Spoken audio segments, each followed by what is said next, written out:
Hola chicos, en este video vamos a seguir hablando de la lengua y como ya empezamos a ver a principios de año con el signo lingüístico, que es lo que utilizamos para comunicarnos, pero ahora vamos a avanzar en cuanto a lo que es la comunicación y los textos. Podemos definir a la comunicación como una actividad por medio de la cual, utilizando los signos de un código, los seres humanos transmiten y o reciben mensajes, lo que es posible por la capacidad que tenemos de producir y de interpretar estos signos. Recuerden que un signo es todo aquello que nos comunique, transmita un mensaje o información, como un semáforo a través de los colores. Las palabras también son signos, nuestros gestos o actitudes y muchísimas cosas más.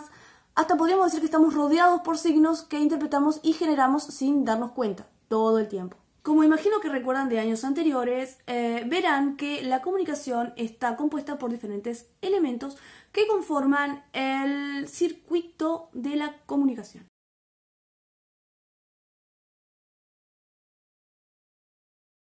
Cada una de estas partes es importante, ya que si alguna de ellas falla, no habría comunicación. Pero a su vez la comunicación tiene algunos condicionantes que son las competencias, o sea, lo que debemos conocer. Estas son la lengua, por ejemplo, los significados de las palabras, la paralingüística, que es aquello que acompaña a las palabras, ¿sí? Como imágenes, tonos de la voz, gestos, en fin, todo eso. También los conocimientos sobre la cultura, la comprensión ideológica, que sería el valor que le damos, que cada persona le da a las ideas, otras personas, objetos, un tema determinado. Si todas las personas tenemos esta característica ideológica, que podemos también interpretar a las demás personas más allá de que no hablen de una ideología en sí, sino que lo notamos en el mensaje o en cómo lo comunica.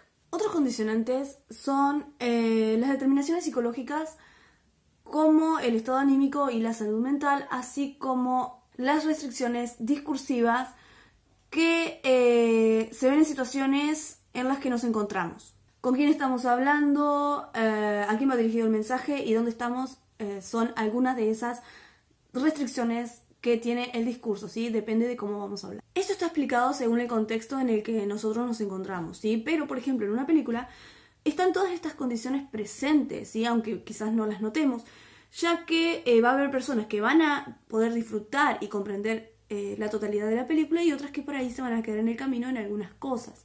Y es ahí donde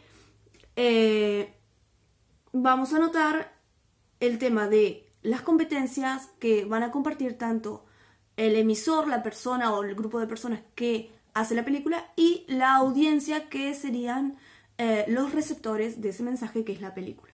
Las armas de Hydra. De eso no tengo idea, pero el cubo es su fuente de poder. También quiero saber cómo lo usó Loki para transformar a dos de los hombres más brillantes en sus fieles monos voladores. ¿Monos? No entiendo. Yo sí. Es que sí entendí la referencia. ¿Jugamos, doctor?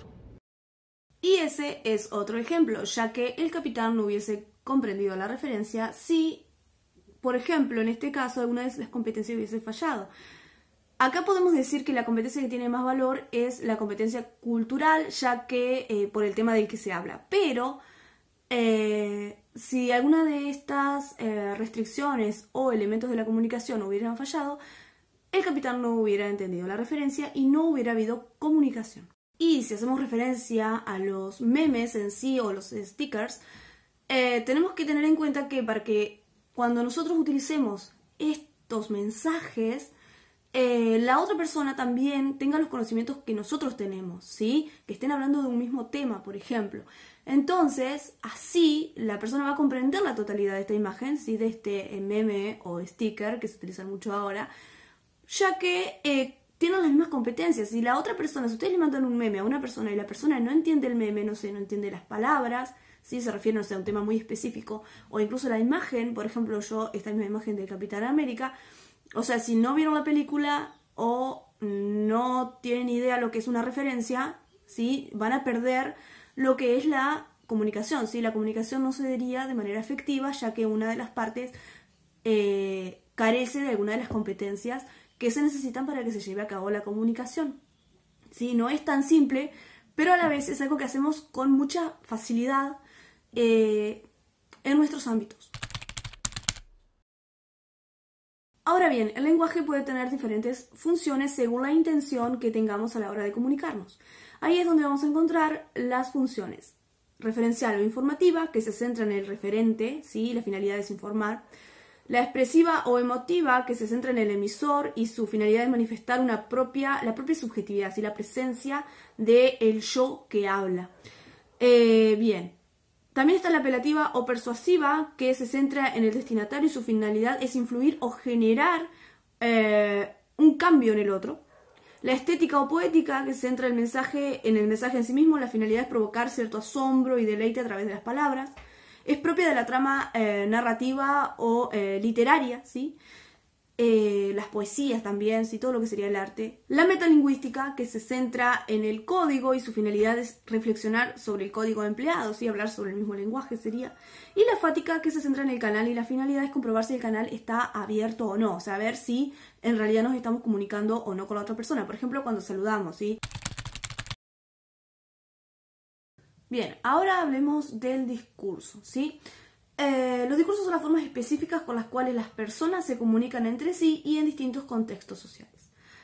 A tener en cuenta, ese mensaje que vemos como parte del circuito de la comunicación, ¿sí? Es el discurso, o sea, dicho a grandes rasgos, ¿está? Pero ese discurso tiene una unidad de análisis que es el texto.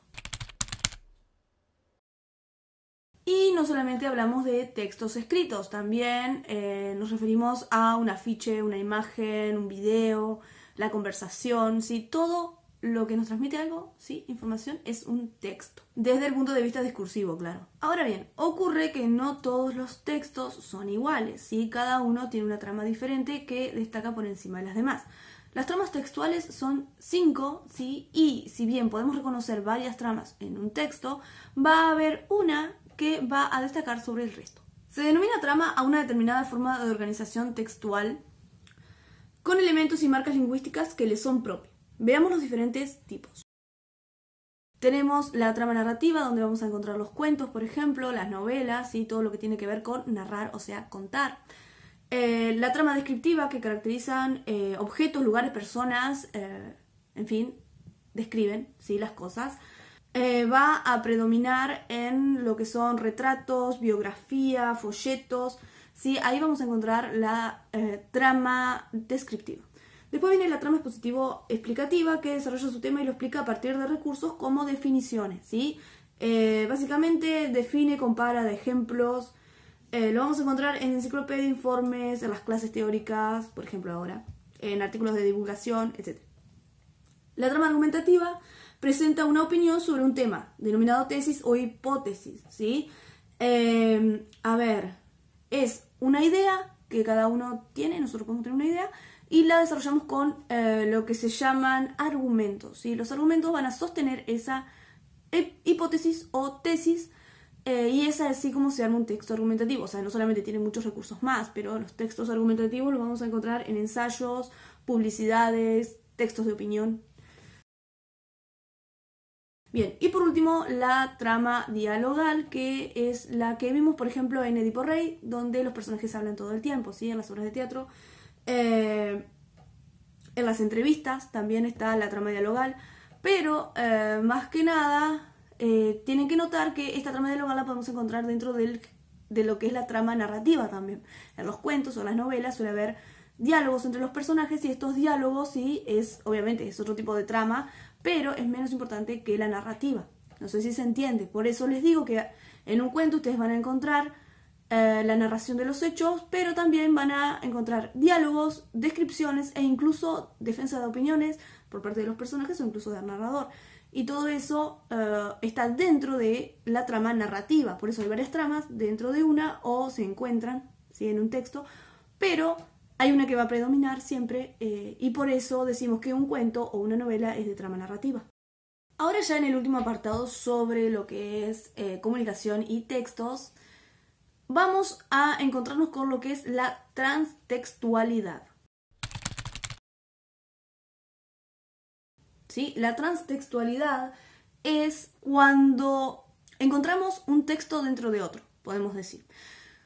es la relación que hay entre los textos. Por ejemplo, cuando ustedes ven una película que está basada en un libro, ¿sí? Entonces ahí tenemos relación entre textos, ya que la película es un texto y el libro es otro texto y los dos cuentan una misma historia. Pero ¿qué pasa? La manera en que lo van a contar va a ser diferente dependiendo de los recursos que tengan, ¿sí? Eso es una relación explícita, ¿sí?, entre los textos, pero también puede haber relaciones implícitas. Ahora bien, estas relaciones de transtextualidad, ¿sí?, o la relación que hay entre los textos, hay diferentes, ¿sí? Ahora vamos a ver. Tenemos primero lo que es la architextualidad y tiene que ver con el género de los textos, ¿sí? En el sentido de que un género, por ejemplo el terror, va a englobar un montón de obras de terror. ¿Por qué? Porque todas tienen en común lo que es la temática, ¿sí?, o lo que quieren generar en el lector, ¿sí? Por eso es la architextualidad. O sea, las obras se van a relacionar entre ellas por el género. La hipertextualidad es cuando ocurre, como en el caso de la película que les dije recién, que un texto va a depender de otro. Hay uno que es el hipertexto y el otro es el hipotexto, ¿sí? Se relacionan. Esto puede ser un poco más complejo, como en el caso siguiente, en el que de una misma obra hay muchos derivados, de los cuales se ve adaptada la historia manteniéndose más o menos la trama original. Todos van a variar cosas según el mensaje que quieran contar, el género, el contexto y el público al que va dirigido.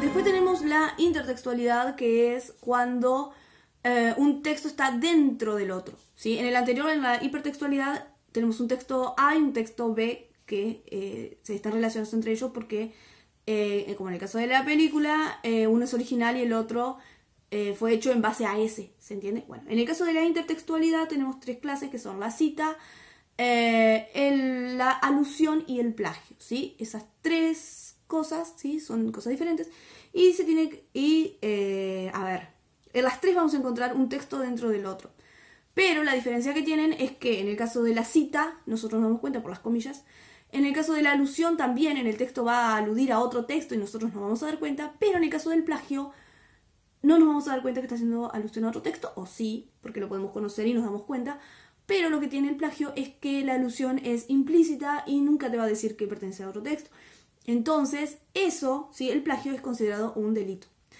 Bien, y por último tenemos la paratextualidad, que tiene que ver con las imágenes y el resto de cosas que rodean al texto. Si tenemos el texto con las palabras escritas o lo que sea, que sería el texto principal. Y por último, el paratexto es todo aquello que lo rodea. Por ejemplo, en una noticia tenemos lo que es el texto, ¿sí?, de la noticia. Tenemos el título, las imágenes, algún texto destacado, ¿sí?, fuera del texto. Entonces, la architextualidad es por el género, ¿sí?, se relacionan por el género al que pertenecen los textos.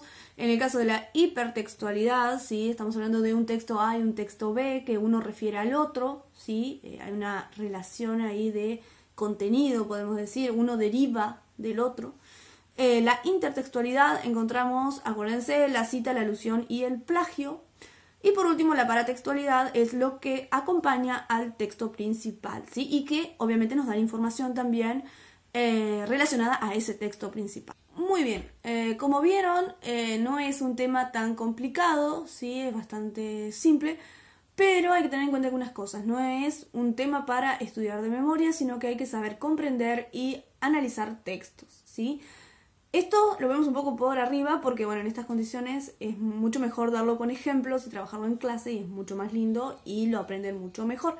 Sino que, bueno, ahora lo van a tener que aprender un poco solos, ¿sí? Yo los acompaño con este video y dándole, bueno, ejemplos, ¿sí? Tengan en cuenta que todo se relaciona a través de la comunicación, ¿sí?, que los textos nos comunican cosas. Podemos decir que el texto es el mensaje que es enviado de un emisor a un receptor.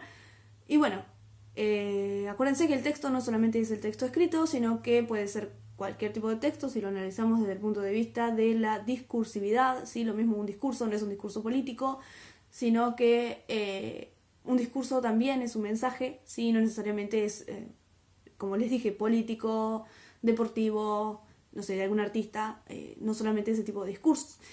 Bien, espero que les sirva el video. que puedan resolver las actividades y espero que nos veamos pronto.